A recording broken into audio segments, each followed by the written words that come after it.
welcome back everyone for some more Apollo Justice, Ace Attorney here on Nintendo Switch. And we just finished day 1 of the trial in the case against Phoenix Ray. And towards the end of the last episode, we pretty much implicated that there's somebody else at the Borscht Bowl Club besides Phoenix Ray, Shady Smith, and Olga Orley. And we're going to find out more exactly what happened in during that fateful night of poker. But before we do that, hopefully you guys have an awesome day today. Hopefully you guys do them all. Or should I say that fateful game of poker, I should say. But we are going to go ahead. Actually, technically, there is only 1 day of the trial, not 2 days.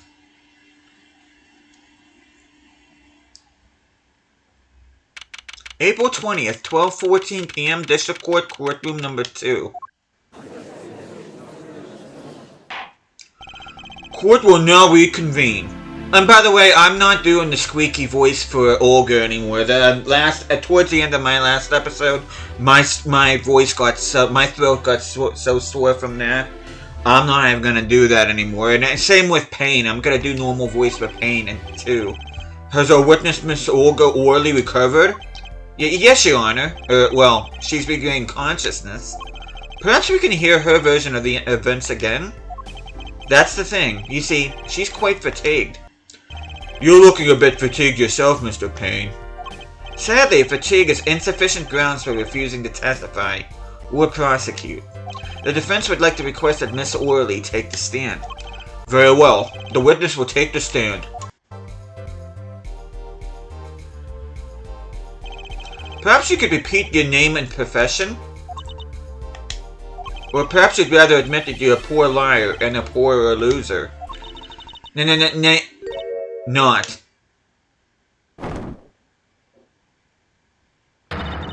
Name's Olga Orley. That's the truth. I'm a pro dealer. People call me Olga Quickfingers Orley. Oh really? Want to know something else? I'm not really Russian, and my last name sounds like oh really. There, that's the truth. I hope you're satisfied. Well then. Witness, you will tell the court what you were really up to that night. Fine, I'll talk. We had a plan, see? Let me remind you that you are currently under oath. Any further fabrications will have serious consequences. Fine. Like I said, I'm a pro. That guy, Smith, hired me to do what I do best.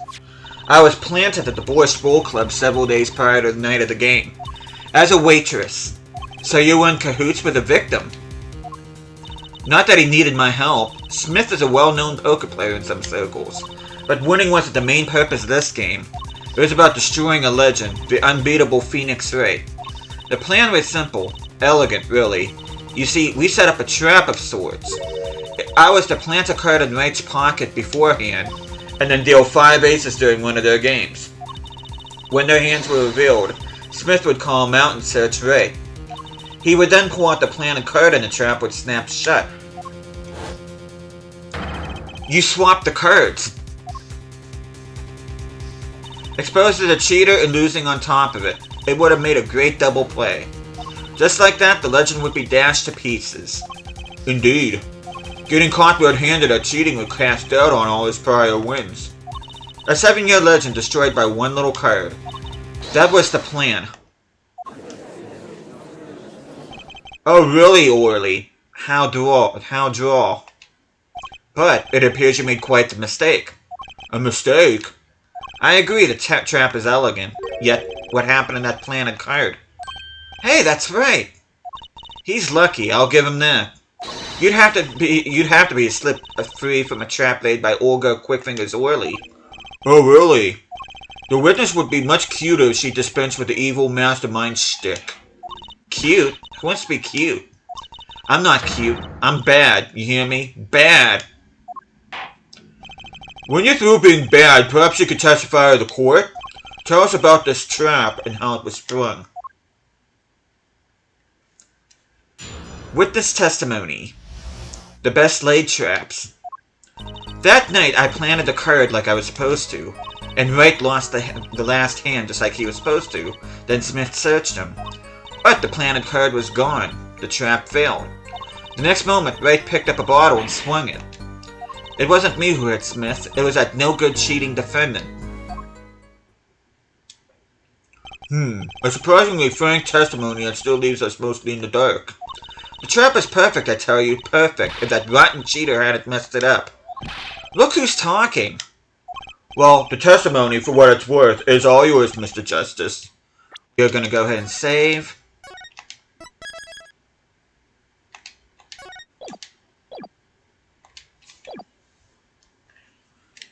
And then we're gonna do the cross-examination. With witnesses like her, who needs criminals? Yeah, really. And with defendants like Mr. Wright, who needs prosecutors? Okay, let's do the cross-examination. Okay, she planted a card like she was supposed to. Wright lost last hand he was supposed to, then Smith searched him. But the plant card was gone and the trap failed. That moment, Wright picked up a bottle and swung it. Wait, isn't that a little odd? Well, what's odd? You searched Mr. Wright thoroughly and found nothing, which means he didn't cheat, which means he had no reason to strike the victim. Well...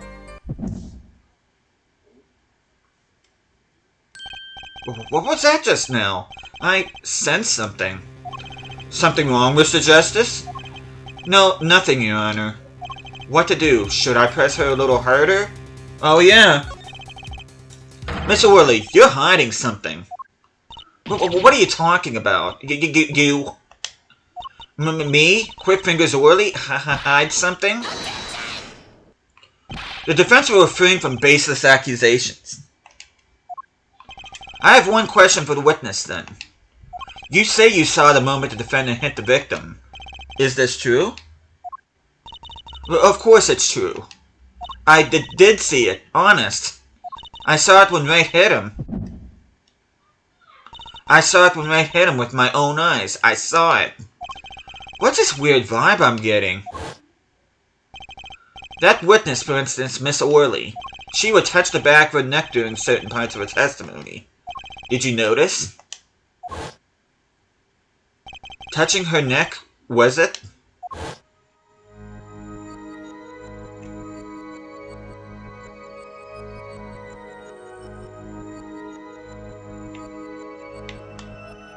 Whoa, what's going on? This sensation, it's coming into focus. There, that twitch, it's so clear. It's like I could perceive her habit like I couldn't before. Gotcha!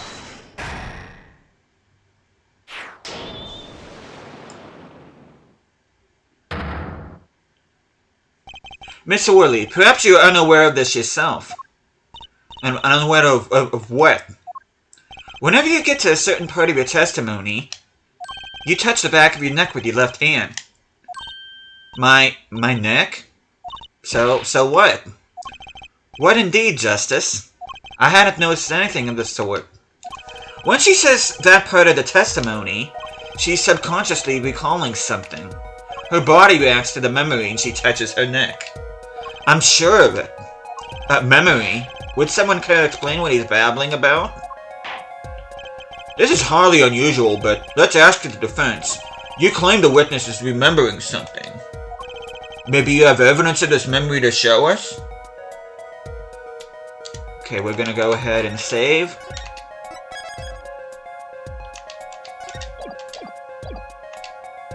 Her habit is scratching her neck whenever she talks about the moment of the crime. So, what would remind her most of the moment of the crime? Miss Worley, whenever you recall the crime that night, you scratch your neck. I've noticed it happens when you think about the moment of the crime. There must be some reason behind this habit of yours. I believe the weapon that left an inerasable impression in your neck is this.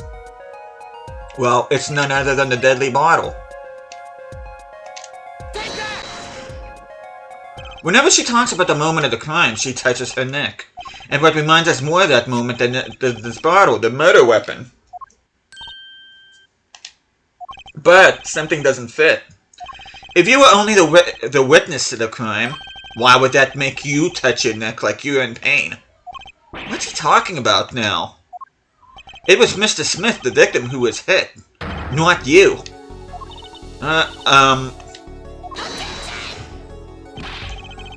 This is a cross-examination, not a cross-wild conjecture. The witness's habits? They're completely irrelevant. Justice, I'll admit, I'm a bit confused myself. This is certainly a unique cross-examination. I'll explain later, just trust me. Now is our only chance to break her. Miss Orley, please testify in detail about the moment of the crime. The very moment. Yeah, I am knowing nothing. We know you're not Russian. The witness will testify, please. Now. Yeah. Bah, fine. He's the one who did it. I didn't let him out of my sight until the cops got there. What about this? Objection! Miss Orley, we have a record here that clearly contradicts what you said. It states that the police were alerted by a report from the defendant. And we know that the defendant left the room, climbed the stairs, and made that phone call from the first floor of the Borscht Bowl Club. Ah! So, explain how you kept your eyes on the defendant when he left the room entirely. Eek! Oh, dang.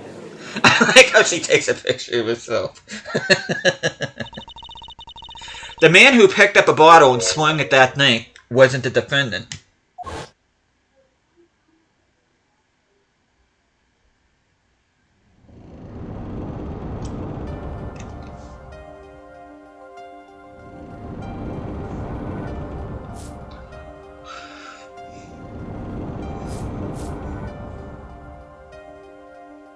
Showdown time.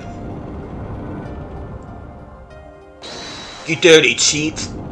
Check his pockets, now. It's gone. The card's gone. You lose. Ah. Just then, Smith grabbed the bottle from next to Ray.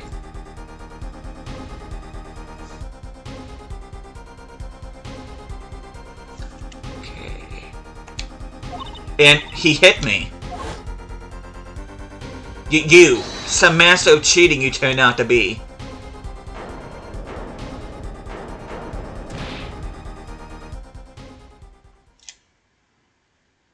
When I came to, the victim was already dead, is that it?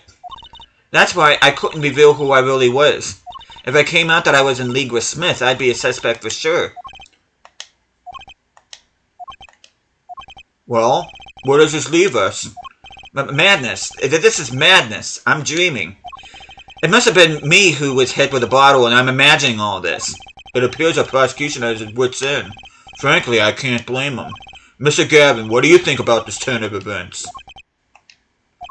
Mr. Gavin, sir? I believe that as the defense in this case, we are compelled to call Miss Orley a big fat liar. Well, what? 3 were in that room the night of the murder. The defendant, victim, and her. And she has a motive. A motive? Her plot foiled. The witness got into an argument with her client, Mr. Smith, and the denouement of that argument was murder. What? I didn't. I'm no killer. It's a trap. Someone's trying to frame me.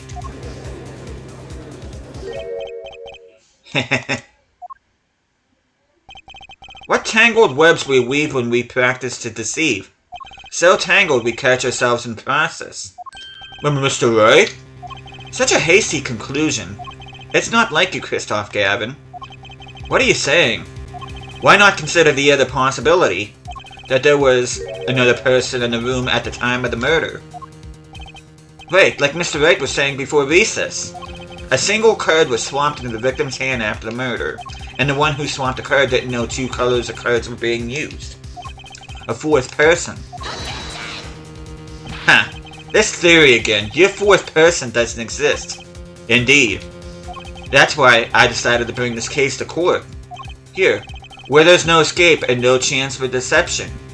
The perfect place to catch the real criminal. The real criminal? And we're in luck. A clue to the real criminal's identity was kindly provided for us. And right at the beginning of the trial, no less. But what? Apollo, perhaps you know what I'm talking about. Sorry. Remember what I said. The fourth person who swapped the cards made one critical error. He or she wasn't considering the color in the backs of the cards. Right. But how could such an obvious mistake occur? The cards used for the last game were red. Yet, there is one person here in our court who thought those cards were blue. Yeah, I had that impression too, but why? Well, Apollo, think you can figure out who it was? I think I'm gonna go ahead and save.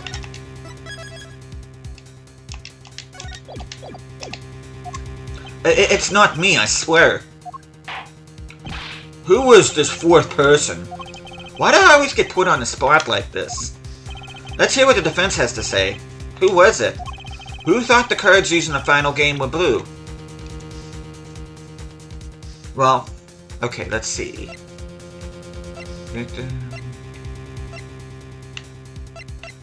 Well, we know Phoenix, Shady, and Olga. It wouldn't be Winston. It would have to be Kristoff. As I expected. Your eyes and ears are as sharp as your hair. I was right? Kristoff Gavin, you were the fourth person that night. But of course Mr. Gavin knows the color of the cards. How would he? As you can see, the photo of the crime scene is black and white. You can't tell which of the cards are blue, the ones on the floor or the table. But look!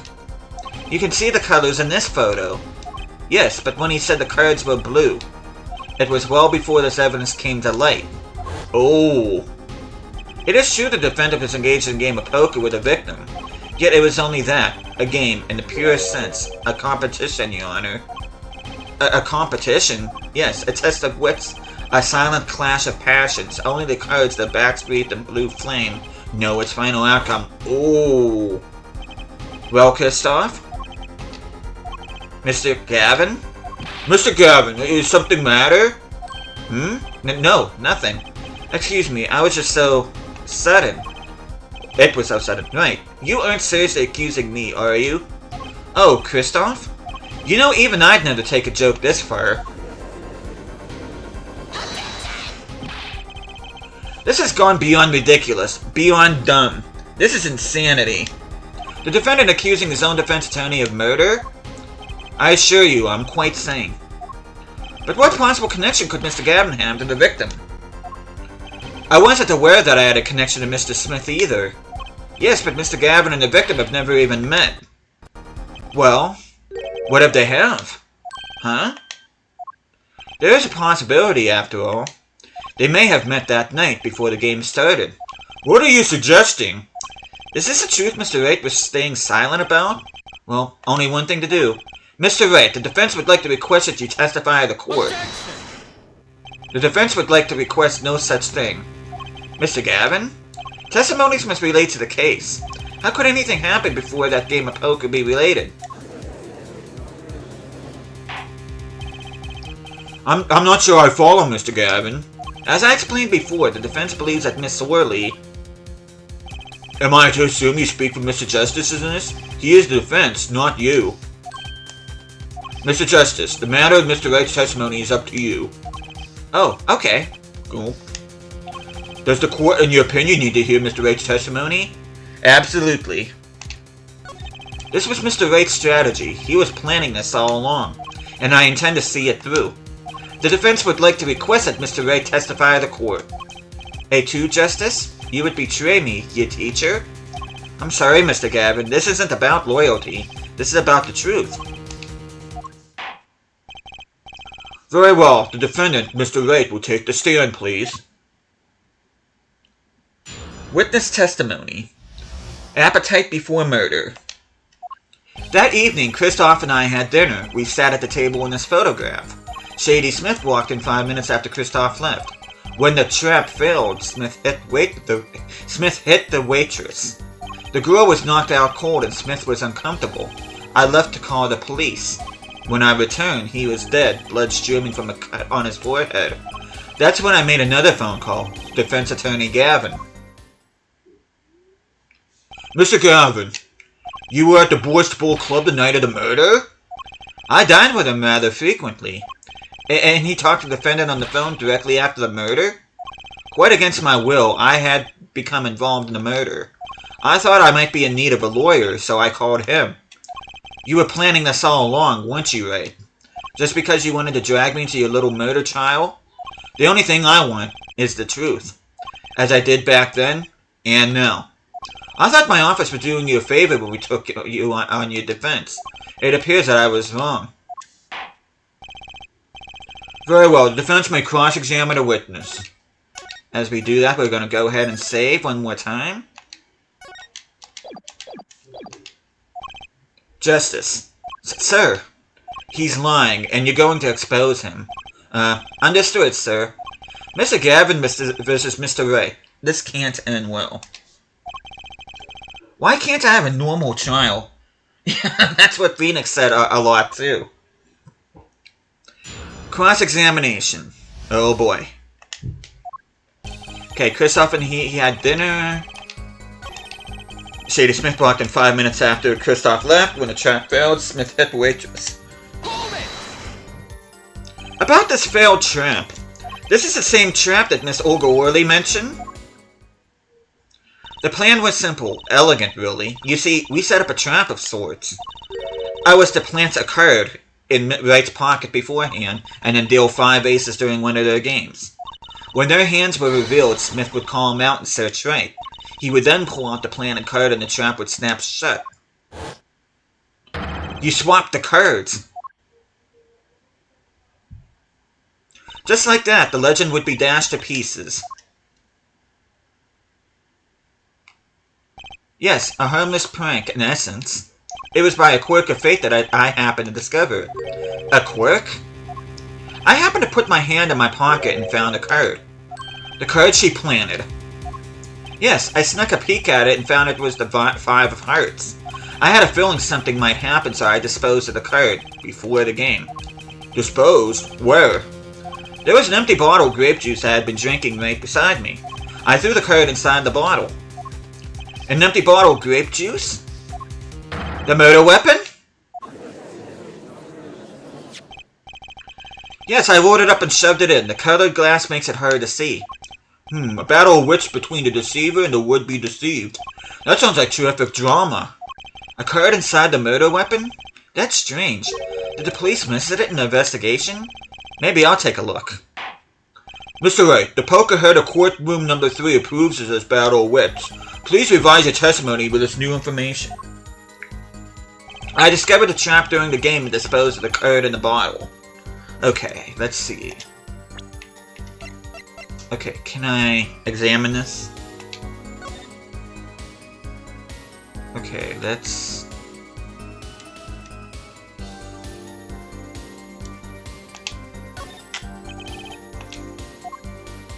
Okay.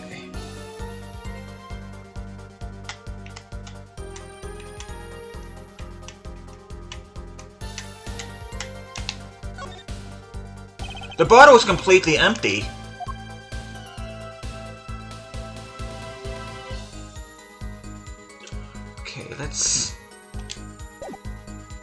Okay, let's go ahead and present this. Mr. Wright, if I may? Yes?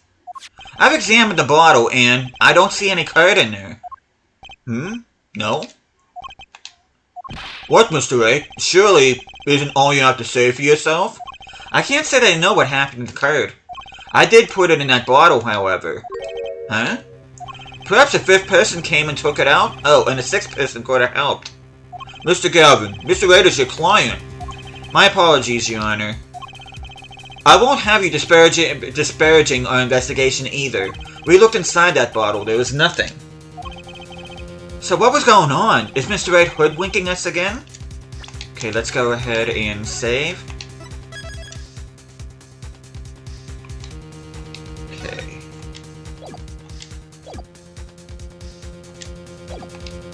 Or did the card just disappear?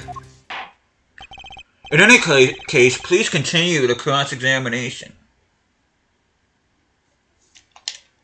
I'm afraid decisive contradictions call for decisive evidence. Oh, hey there, Baller. Push him harder, Justice. Break him. It's just you and the witness in the ring. Go for the KO. Why do I get the feeling we're not on our client's side anymore? Okay. That evening... Okay, he discovered a trap. Girl was knocked out cold and Smith was uncontrollable. He left to call the police. When he returned, he was dead, blood streaming from a cut on his forehead. Okay. Objection! Mr. Wright, if I may. Yes? Take a look at this photograph of the crime scene. See the victim here? He's wearing a hat. I wouldn't think you could see blood on his forehead. Good point. Justice. Next time you point out an inconsistency, put a little more oomph into it. Mr. Wright, can you explain this to the court? Ah, I forgot to mention something. I was the one who put the hat on his head. Eh? You? You put the hat on the dead man's head? He wore it through our entire poker game. After calling the police when I returned to the scene, his head was in full view. Shining bright, just like in this photograph. And? I picked his hat up off the floor and put it on his head. But why'd you do a thing like that? All I can say is, I'm sorry. But that's the only thing I touched at the crime scene. So, Miss Orley didn't see it? It being the victim's, his head? I'd think not. She was out cold. I believe I was the only one who witnessed his head. Ah, here we go again. Mr. Gavin? Pardon. It just seems like our client is determined to lie his way through this case. Hey, he's still our client, isn't he? I believe that's enough of that. Mr. Gavin? This witness's testimony is more like a travesty. It's riddled with lies. I'm beginning to see how you came to lose your attorney's badge 7 years ago. Well, you certainly have a unique way of treating your clients, Kristoff. I never knew. I believe it was you who threw the first stone? Mr. Wright, if you intend to ever tell the truth about this case, it's now or never. Don't be misled. I haven't told a single lie here. Eh? When I noticed the trap, I put the card in the bottle to dispose of it. And when I put the hat on the victim's head, let's just say I had a reason for doing that as well. A reason? That reason is right here. Your cell phone? That night, recall that I spoke with defense attorney Gavin after calling the police, just in case I recorded a conversation. What's this? Now that we're all here, I see no reason why I shouldn't play it back for the court. Kristoff, I seem to be in a bit of trouble. What's this? Game not going well? Something like that. That gentleman who challenged you, he turned out to be good? He turned out to be dead. Someone hit him. Hard. You mean someone cracked that flawless bone china pate? It wasn't you, was it? Me? Please. The cops should be here any minute. I'm in your hands. Should it come to that. Bone china plate? A kind of porcelain, very smooth and shiny, and not plate, but pate.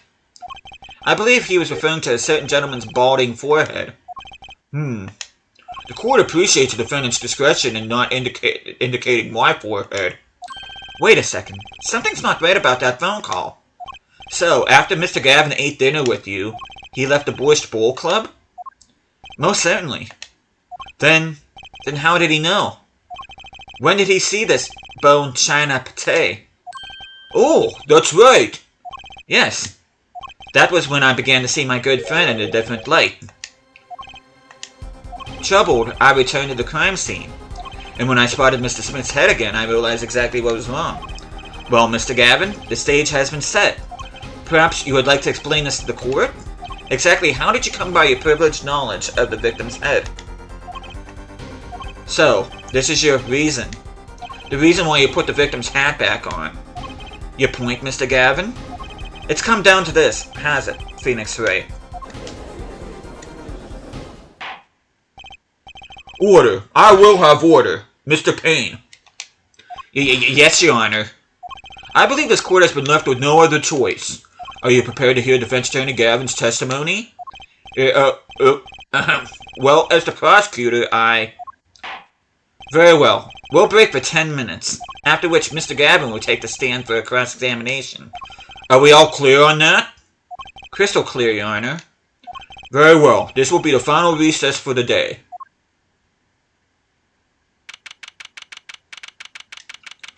Okay, I think I am going to go ahead and call it here.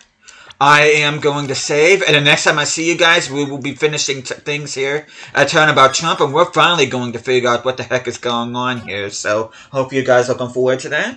But thank you guys so much for watching this. Hope you guys are enjoying the series so far. I will see you guys again next time.